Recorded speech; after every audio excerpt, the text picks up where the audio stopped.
Now this is the second topic of the chapter, that is the pistil, megasporangium, which is ovule, and the embryo sac.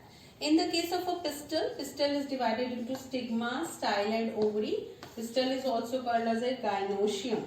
So pistil has a ovary main part, and ovary has a ovarian cavity, and ovule is there, which is present embedded in the cushion of the ovary. Now this ovary can be a single, that is called as a single carpel, that is a monocarpellary if this single is there. But if there are so many, then it is called as a multicarpellary.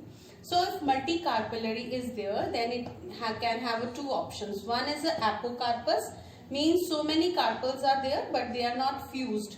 Like in the case of a Michelia, that is the example which is given in your NCERT book.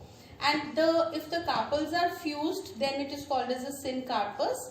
And the example is Papaver somniferum, which has a red color flower in it. So in this case, you can see that this is the ovary, and inside the ovary, the ovule is embedded with the ovary by the stalk, which is called as the funiculus, and the point by which the ovule is attached to the funicle, that is called as a hilum.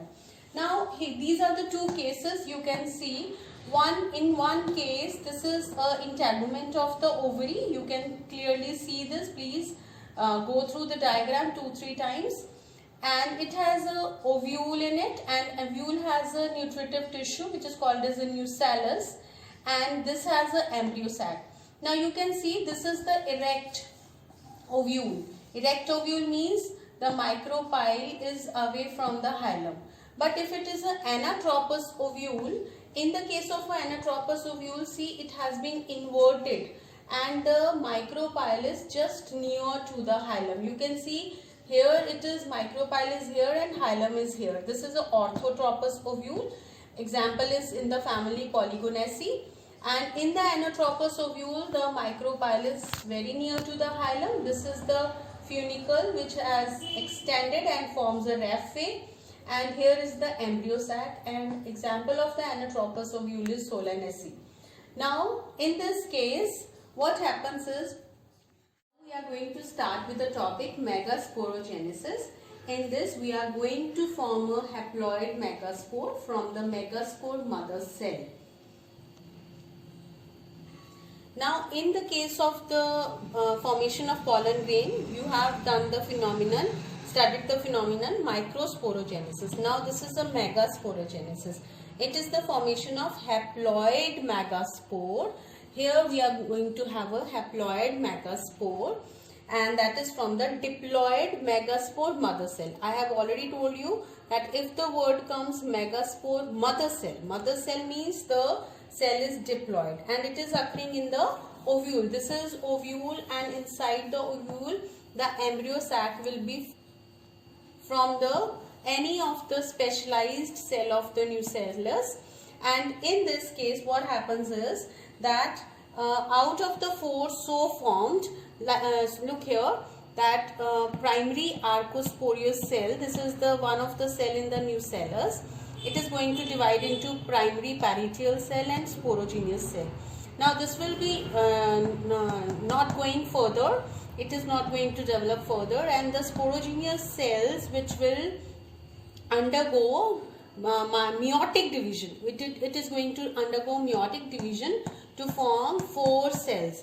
Now out of these 4 cells, the 3 cells of the megaspore will degenerate and one will be functional. Listen to me carefully, that out of the 4, in the case of microsporogenesis, all 4 are functional. But here, out of the 4, 1 megaspore will be functional, 3 will get degenerate. Now this cell is there which is going to undergo first mitotic division. And when it will undergo first mitotic division, it is going to form 2 cells, and those 2 cells are going to move towards the polar regions, one at one pole and second at second pole. This was the first mitotic division. Then second mitotic division, it is going to form 4 cells. Then third mitotic division, it is going to have a total 8 cells. Now out of this, what happens in this case is that 6 out of this 3 is going to come at one pole, 3 is going to come at one pole, and 2 will be there in the central cell. Now out of these, the 3 cells will form, you can see, egg apparatus, and 2 in the central cell will be secondary nucleus or polar nuclei, and at the bottom you can see 3 cells which are the antipodal cells. Now you can see here that these are the synergids.